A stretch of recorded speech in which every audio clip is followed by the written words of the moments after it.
Welcome, everyone, to another episode of Streamed and Screened, an entertainment podcast about movies and TV from Lee Enterprises. I'm Terry Lipshetz, managing editor of the National Newsroom at Lee and co-host of the program with Bruce Miller, editor of the Sioux City Journal and a longtime entertainment reporter. And the nominations are out, and the winner goes to... Good question. That's a great question. You know, one year I did go to the announcements of the Oscar nominations. It is so fun. I mean, you think, okay, I'm getting up at like 4 o'clock in the morning or something just to make it there. But you sit there and there are people who are cheering for these films. And there's kind of like, they'll let out a gasp, like, oh, I didn't believe that one was nominated. You know, I mean, it's like, it's kind of fun, even though it's just the listing of names. And then you see all of these media outlets kind of arranged around the room and then acting like they're just the first ones on with the news. It's fun to see, and they are international. So you'll see it from all different countries. It isn't just the U.S. that cares about this. So that's kind of fun. But yes, this is, you know, these are the things that I get up for in the morning. I will get up for the nominations for the Oscars. And I don't know that it was really a huge surprise this year. I think most of these films were kind of considered likely. I mean, there were ones that didn't get in that were maybe the bigger shock. Of the ones who were nominated, I think the biggest surprise was America Ferrera getting a nomination for Barbie. I saw that, yeah. She does a great job kind of summarizing the whole concept of the film, but she was never mentioned early on in the who might likely be nominated stories or anything like that. So to see her in there is a great thing. The expense it comes at, however, is that Margot Robbie was not nominated. And how do you make a film about Barbie right, and not nominate Barbie, you know? That was interesting, right. Absolutely. But it's one of those roles, too, that it seems it's deceptively easy when you see it on the surface. You think it looks like it's an easy role to play. It's not. You could put a lot of people in that role and it would be bad. She did a great job, but she gets up against people who are very dramatic or doing really oddball things. Thank you, Emma Stone. So that kind of kicks her out of contention and pushes her down the list. Natalie Portman and Julianne Moore were not nominated for May December, and they could have easily been in there. I think the one that's kind of an odd surprise is that Annette Bening made it for Nyad, because that wasn't all that much that she had to do, to be honest with you. And so it's surprising that she got in there and then maybe Margot Robbie didn't. Yeah, that's definitely that film is kind of next up on my list to watch. It's been queued up in Netflix for a while. I did finally get a chance to see Killers of the Flower Moon this past weekend, so really got to see what that film was all about. You know, and then of course Oppenheimer, the big one with 13 nominations, which I mean, right now it feels like the movie to beat. You know, I don't know what your sense is overall. Is that gonna crush it? I don't know how it could lose. If it does lose, there are two scenarios, okay? One is that Barbie takes it because it was a hugely popular, successful film, and there's a lot of people behind that. And that's a way of getting Margot Robbie and Greta Gerwig Oscars. Greta wasn't nominated for Best Director either. This is very much like when Argo won. Argo was a big deal about Ben Affleck wasn't nominated for Best Director, but it wins Best Picture, and Ben Affleck gets an Oscar through that. So that's very similar to that. But the other kind of scenario that could take place is Anatomy of a Fall. Did not qualify for Best Foreign Film, so it's been in a lot of categories, nominated in a lot of categories. It's nominated for Best Director, Best Actress, Best Screenplay. It won the Cannes Film Festival Award. It could be like the year that Parasite won and slipped in and edged a lot of these American films. So as much as we think Oppenheimer has it, there are kind of paths to glory for other films. I don't know if a lot of those ones really have a shot that are listed in. You know, if you watch the Oscars with any kind of regularity like I do, you usually look at that list of Best Picture winners or nominees, and you will see that each one probably gets something. So you can look at the list and you'd say, well, The Holdovers, okay, that's going to be Best Supporting Actress. Maestro, that could get something in the, craft categories. Or things. Maybe here's where we see Emma Stone win. Or Zone of Interest. This could win, that could win Best Foreign Language Film. So there are ways to kind of make sure everybody gets a little something, but then there are ones that get shut out entirely. The original Color Purple didn't win a thing, and it was nominated for the most Oscars, the Steven Spielberg version. This year, it's only nominated for one. So, what does that say? Some interesting just takeaways also is I noticed I was going through the list, and then I saw with adapted screenplay. Now, Barbie, we talked about this a couple weeks ago. Barbie qualifies as an adapted screenplay because it's, I guess, based on the toy, right? So, which is interesting. But I did find it interesting that Killers of the Flower Moon was not included from Best Adapted Screenplay because that's based on the book of the same title, correct? So that surprised me a little bit. I would have assumed, but that I found interesting. And then another one for best score was nice to see Robbie Robertson get nominated for best original score. Obviously, he's best known as being a key member of the band, and he passed away this past year. So, that could be a nice posthumous award for him. From what I understand, he's the first Indigenous person to be nominated for an Oscar, which of course goes well because it's the story Killers of the Flower Moon. He's been a longtime collaborator with Martin Scorsese, of course. So it's the two of them have worked together in the past. So I thought that was really nice to see him get a nomination, and just kind of in the background, I guess I'm rooting for him a little bit to win. That would be a nice. Well, and you look at that list too. A lot of them have already won before. So do they need another one? Diane Warren pulled one out. And Diane Warren has been nominated, I think, 15th. This is her 15th time. She's never won. They gave her an honorary one last year. And you think, nobody's heard of this movie. Who are you talking to that you make sure you get in every year? Because her movie, that's the only nomination it got. From Flamin' Hot. Are you familiar with Flamin' Hot? No, I don't know that one at all. And her song got nominated. Barbie has 2 songs in the best song category. There is a Native American song from Killers of the Flower Moon. And then American Symphony. This was a documentary about John Baptiste and his wife. It didn't get nominated for documentary, but his song got nominated for best song. So go figure. It's kind of like give and take. I think that's kind of what you could best say about this is we're going to give you something, but then we're going to take something away. When you look at the past, if you're sitting at the Oscars and wondering, well, now who kind of has the edge? You want to look at the best director category. You want to look at the best screenplay categories, and you want to look at best editing. Editing is a real bellwether for a lot of these. So the nominees in the editing category, Anatomy of a Fall. See, now here that brings that foreign language film in there. The Holdovers, that's a surprise. Killers of the Flower Moon, Oppenheimer, and Poor Things. One of those 5 is likely to be Best Picture. And The Holdovers really, because that's one which I still haven't had a chance to see it yet, but it's kind of a bit of a comedy, but it's really, I know it's at the top of your list as one of the best movies of last year. So it seems like it's really struck a chord with a lot of folks that between it's directing, overall performances, Paul Giamatti, it's definitely a film to keep an eye out for. Well, and they thought that the third member of the Holdovers, Dominic Sessa, was going to pull out a Best Supporting Actor nomination. He didn't, but that doesn't say that he wasn't good. He was, first film he ever made, held his own with the others. And this could be the year that they decide, you know what, Paul Giamatti needs one. Let's give it to him. So he could win.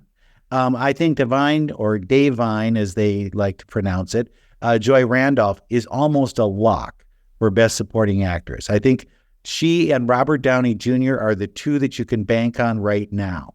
Unless something, some miracle of whatever happens, those 2 seem like, I think they're getting it. And I also think that Christopher Nolan will win Best Director because he has never won. He's never won an Oscar. So here's his chance this year. He's not in, I think, 3 categories for him at least to pick up one. And it's often that they will veer from the best picture to give somebody else the best director. So that's not uncommon. We'll see if he wins the Directors Guild Award. If he wins that, he's got it. Okay. It's a done deal. Yeah. So do you want to walk through some of the categories then and kind of, talk a little bit about what looks good in your mind and maybe potential dark horse, or if you think anyone got snubbed? Well, let's look at, should we start with the acting categories? Sure, absolutely. Best actor, Leonardo DiCaprio is not in the mix. Right. Now, really, should he have been in? I think he should have been in. Bradley Cooper is there, but Bradley Cooper got dumped from the Best Director category, which I think he wanted more than Best Actor. So that's kind of a switch. The ones who are the surprises in the Best Actor category, Colman Domingo for Rustin, and then Jeffrey Wright for American Fiction. Now, Jeffrey Wright belongs there. I think Colman Domingo did a lot of campaigning toward the end of the campaigning period. And so that's why he's there. And then Cillian Murphy is in there. And I think it's down to Paul Giamatti and Cillian Murphy. I think those two are your best actor potentials. Best actor in a supporting role. The surprise there was Sterling K. Brown from American Fiction. He's good, but it wasn't that good that he should bump Charles Melton or Dominic Sessa or one of those, or Willem Dafoe from Poor Things, which really should have been in there. But he's kind of, I would think, in the 5th position. Robert De Niro's in there, Robert Downey Jr., Ryan Gosling, and Mark Ruffalo. Mark Ruffalo might be a little surprised, but I think this is Robert Downey Jr.'s to lose. I would agree. I mean, you obviously have a better point of reference because you've seen a lot more than I have, but Robert Downey Jr. was just outstanding in that second act of Oppenheimer. Or third act, I guess. What would that be? The third act at that point? It was such a long movie. Which bathroom break is this after? That's how I... Exactly. Yeah. So after the second bathroom break, Robert Downey Jr. really commanded the screen well in Oppenheimer. I guess I wasn't surprised that Ryan Gosling was nominated.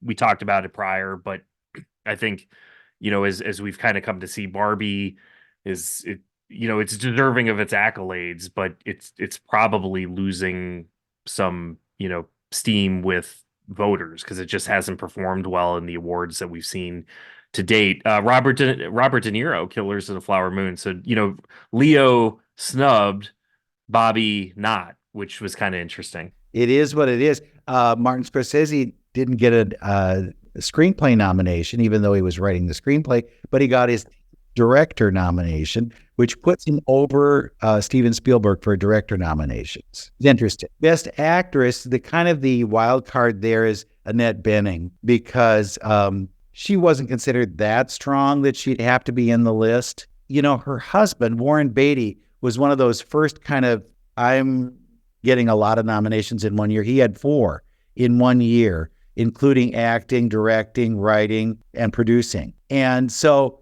she'll be bringing one of those kind of originals, the OG actor as hyphenate that we think Bradley Cooper is. But she was one that I would think is in 5th place right now. The spoiler would be Sandra Hüller from Anatomy of a Fall, because she's very good. She does the part in German, French, and English. And it's a real fascinating kind of, did she really kill her husband kind of performance? Lily Gladstone has a lot riding for her because she's the first Native actress to be nominated.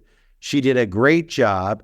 The thing that people wonder is, why didn't they put her in supporting where she could have won, just hands down, instead of in lead actress? But, how do you call those things? Maybe there was a year that Louise Fletcher was nominated for One Flew Over the Cuckoo's Nest as Best Actress. And really, it was a supporting actress role, but they rolled the dice, put her in actress, and she won. Carey Mulligan was very good in Maestro. Again, though, I think that movie is going home with, if not 1, nothing. I don't think Maestro's going to do well. And then Emma Stone in Poor Things. And Poor Things, if you haven't seen it, it hasn't, I think, really been on the circuit yet, is so original, so kind of wild, that it will come home with something. And this could be the something. they've raved about Emma Stone, and she's naked in most of the movies. So, hey, you got to get a prize for taking your clothes off, right? Isn't that how that goes? Right. But Yeah. It's funny. No, go ahead. no, I just think it's down to three people: Lily, Emma, and Sandra, as to who it might be. And I think that's still up in the toss up. You were going to say, sorry. Yeah, no, your point about Lily Gladstone is interesting because even when I was watching the film, and I know she's been nominated and in other things like Golden Globes and whatnot, but as I was watching the film, even to that point, I'm thinking like, where will she fall? She obviously has enough screen time where you can say Best Actress, and she's clearly the only female role that has real pronounced amount of time on screen, but it's also the type of role where it's a secondary character, I guess, where it could be a supporting. And it always fascinates me how it breaks down. It's like that year with Pulp Fiction when Travolta and Samuel L. Jackson were essentially on the screen for about the same amount of time, and you get one nominated for Best Actor, one for Best Supporting Actor,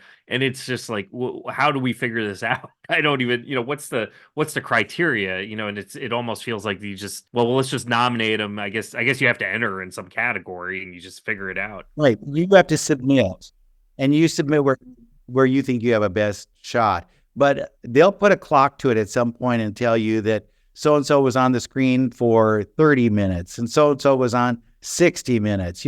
They'll figure it out and you'll see, oh, well, maybe that should have been a supporting one. We'll see what happens. But, the shortest performance of all was like, there are two of them that rank in this. One is Judi Dench for Shakespeare in Love. The other one is Beatrice Straight in Network. And they were like 5-6 minutes. That's all they had to do. And they win the Oscar. So you don't need to be on screen all the time, but it is weird that some can, I'll be there in a day, just a minute. I'm just coming in for the day and then we'll do our part. And then you win an Oscar. So that's a kind of thing. And then in the supporting actress categories, Emily Blunt is in there, and that's good. She needs to be recognized somehow for Oppenheimer. She won't win. Danielle Brooks, The Color Purple, was extremely good in that. And she was the reason to watch the film. Fantasia Barrino, who was the star of the film, didn't get nominated. America Ferrera, we talked about from Barbie. Jodie Foster from Nyad. Again, another one, she doesn't need to be in there, but it's nice to say welcome home because she hasn't been in a movie for a while. And then Divine Joy Randolph, who I said was going to win the whole thing for The Holdovers. So that's your acting category. But you like some of those other ones. Yeah, Jodie Foster, it's interesting. You mentioned we haven't seen her in a while, and all of a sudden we've seen her a lot recently between Nyad and then of course the new season of True Detective, where I think a year from now, when we're talking about Emmys or something, we might be talking about Jodie Foster's performance in that role because it's really good. Yeah, I do think she'll be up for an Emmy. This Oscar thing, she gets to see the friends and walk around in a nice dress or whatever. Exactly. So, director, we'll head on to that one next. Do you want to talk about that? Okay. Justine Triet, who was the director of Anatomy of a Fall, like I say, won the Cannes Film Festival with this. Extremely well respected, but she's the only woman in this category. Now, there could have been other ones because Greta Gerwig would have been an obvious choice for Barbie. She's not in here. And then also the director of Past Lives. She could have been in there as well, but isn't. So there's one woman kind of holding forth in this category. Martin Scorsese's in there. Christopher Nolan's in there. Yorgos Lanthimos from Poor Things. And then Jonathan Glazer from The Zone of Interest. This is an interesting one because that will probably win Best Foreign Language Film or Best Foreign Film, whatever they now call it. So I think that kind of pulls him out of that category. But I think it's Christopher Nolan. I don't know that you could really not give it to him. And if you gave it to Martin, you'd say, well, that's just career achievement. I mean, he did a great job, but the category has so many strong ones in it that I don't think you could really pull it from him. The documentary had some odd choices. There was a documentary about Michael J. Fox that was in there. as shortlisted one, and then also the one about John Baptiste, shortlisted. Neither of them made it in there, but they've got some other ones that who knows. I think it's anyone's to win in the documentary category, and that normally isn't like that. One of them is a kind of a marriage between the Associated Press and Frontline, PBS. They created a documentary that made it to the final game. So, and there is a new rule that they don't want to have you nominate yourself for Oscars and Emmys. They want you to choose one. And so we'll see what happens with this. Frontline could have added in the Emmys. We'll see if it shows up or not. And then Wes Anderson, here's the surprise. He had a Asteroid City that was considered a likely nominee, at least in something like best sets and production design, because it was like he created a whole town, right? So it should be in there somewhere, and nothing. It got nothing. Instead, he's nominated for best live action short film, The Wonderful Story of Henry Sugar. More than likely, he could win, because it's like that. We feel sorry for you in one category, so we're going to give it to you in another category. Here's a category I want to throw at you too, and just get your sense. Animated film. That just feels bizarre because Elemental is nominated. I mean, was it really that good to be nominated? The one, it really is down between The Boy and the Heron and Spider-Man Across the Spider-Verse. That's who it's between. The rest of them are filler, and Elemental is in there because Disney always gets one in. That's what it feels like. It just, they know how to, they know how to. And then some years they'll have two in, and then you think, well, how do they choose which one are they pushing? And that has been a bone of contention for me for a lot of years, because Ron Clements, who is, the director behind a lot of animated films, including Little Mermaid, Aladdin, Hercules, you name it, was up against another Disney film one year and didn't win. Moana. I mean, he's one, if I am making a claim for something, should get an honorary Oscar, because he was behind so many big films that denying that is cruel. Yeah. The animated film department situation at Disney has really become peculiar to me, because they continue to get films nominated year after year. But when I looked at it this year, because what were the films? Like Elemental was big earlier in the year, and the other one that was supposed to be big was Wish. And Wish did not do well at the box office at all, and it didn't even get didn't get a song nomination, nothing. Yeah, I mean that I still haven't had a chance to see Wish, but just watching the trailer, I remember watching the trailer, looking at it and thinking hard pass. Like, I love Disney movies. I love animated feature movies from Disney, and that one I saw it and I'm thinking to myself, I just have absolutely no interest in this one whatsoever. I will just wait for it on Disney Plus, and even then I don't know if I'm going to watch it. Yeah, do you need it? You do not need it. They also had that little special kind of 100-year look at Disney cartoons. It was a short subject they threw on one night on TV. It didn't get nominated. So, as much as they plot for these things, it doesn't guarantee that they're going to get the nomination. Here's one that you will like: visual effects. Okay. The Creator. Did you see The Creator? I didn't see it. I know what you're talking about, because it was done by someone who did Rogue One, correct? The Star Wars film. That movie intrigues me. It's on my list to see. Guardians of the Galaxy 3. You would say, yeah, that should be in there, right? Mission Impossible: Dead Reckoning Part 1. Yeah, that should be in there. Then we get to the ones that are kind of like, really? Napoleon, okay, war film, we could have that. But Godzilla minus one, and it was made for just a song, not even at all in the same range as these people. And it's in there, nominated for Best Visual Effects. So God bless them. Let's hope it does something, right? Wouldn't that be a real... The ones to look at that are good for like movie fans, look at Best Screenplay, because those really find the films that maybe you should see if you haven't seen them yet. American Fiction, that has had a slow rollout. So if you haven't seen that, interesting, very well done. Barbie is in there, so you should see that. Oppenheimer, Poor Things, Zone of Interest. That's all one category. All those are worth seeing. Then in the second field, Anatomy of a Fall, The Holdovers, Maestro, May, December. Here they finally got one, and Past Lives. There's 10 films right there that should be on this to see. Yeah. Do you have a original screenplay? Which do you have a favorite? Anatomy of the Fall. Yeah. Personal, I told you I love Holdovers. Right. Absolutely. I don't think it has a shot at this, but Anatomy of a Fall just keeps you guessing so much throughout the course of the film that you can't say, yeah, I know who did it. Okay, let's go get something to drink. You can't do that. You really have to hang to the end. And that movie also had a young boy in it who plays a blind boy who was a possible Best Supporting Actor nomination. They were at least pitching him.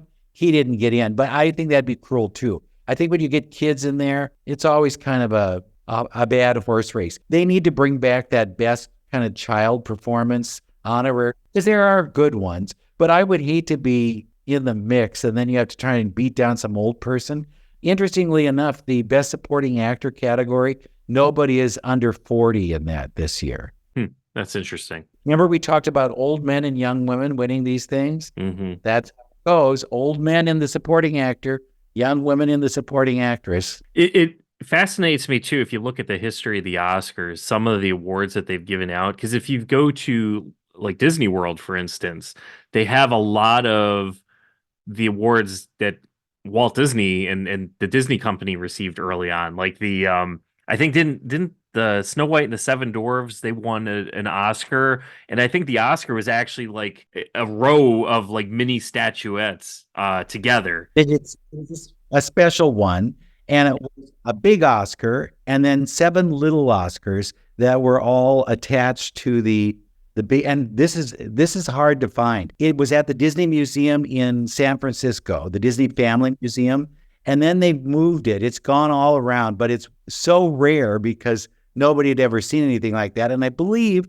that Shirley Temple gave it to Walt Disney on the night that he won. But for the industry, it was a real coup because they had never seen animated films, feature-length animated films, just those short subjects. So he really did do something to deserve that. But it is fun to see. It's got a wooden base and then all those little kind of teeny Oscars. Right. And then I think, because didn't Judy Garland She won win for Wizard of Oz. Wizard of Oz, and it was like a miniature statuette, because they had given early in the history of the Oscars, they would give kind of like a smaller version to children who earned, and I think that's an interesting way to go, because there are a lot of child actors out there who do great jobs, and these are some tough performances to really stand out and shine, and it would be a nice way to see.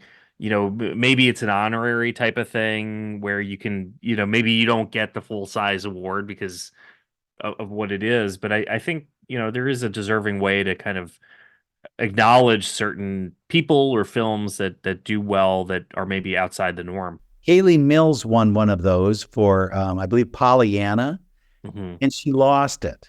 Oh, Just like a year or so ago, they gave her a replacement, but they had to give her a full-size one because they don't have the mold for the little one anymore. oh, geez. That's funny. So, she was thrilled that she got a big one. No, this is good. I'll take it. I'll take it. Oscar, it's a new one, Yep.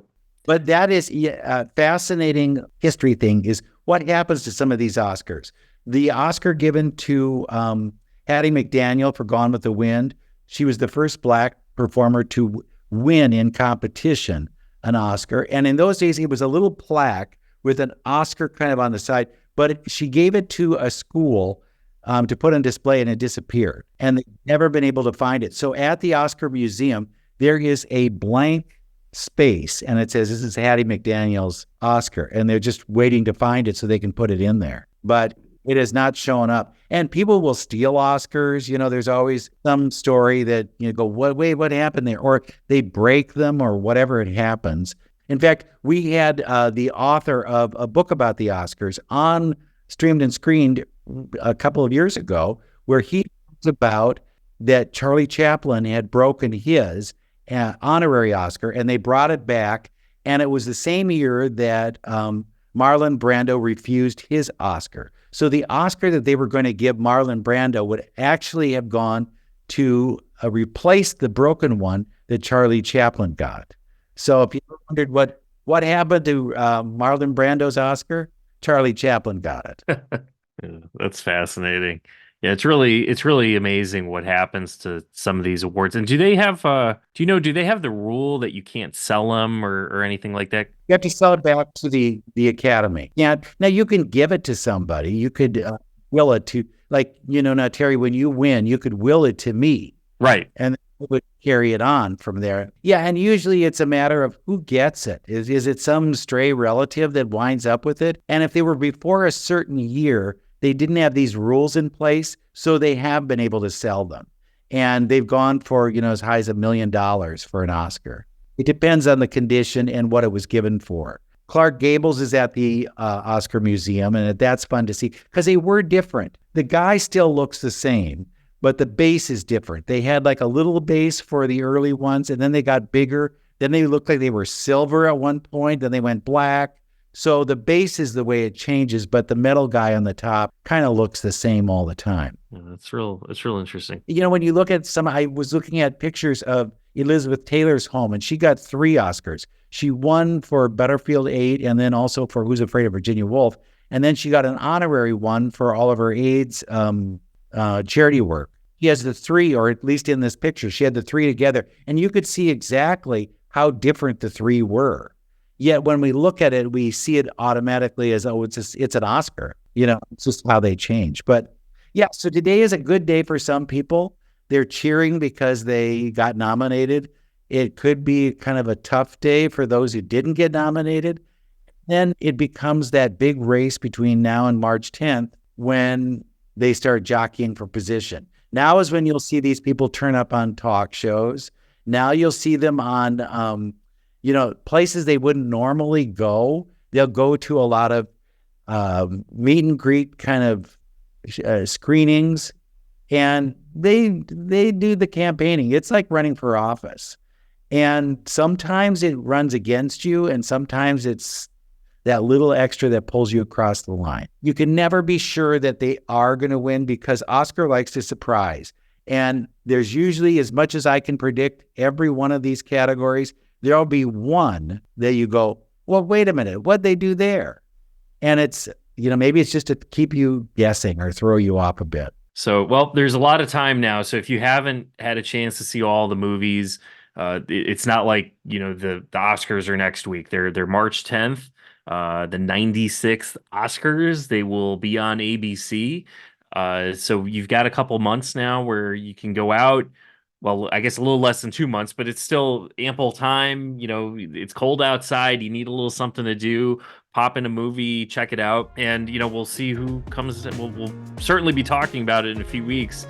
What the winners look like and who comes out on top. But yeah, thanks again for listening to another episode of Streamed and Screened.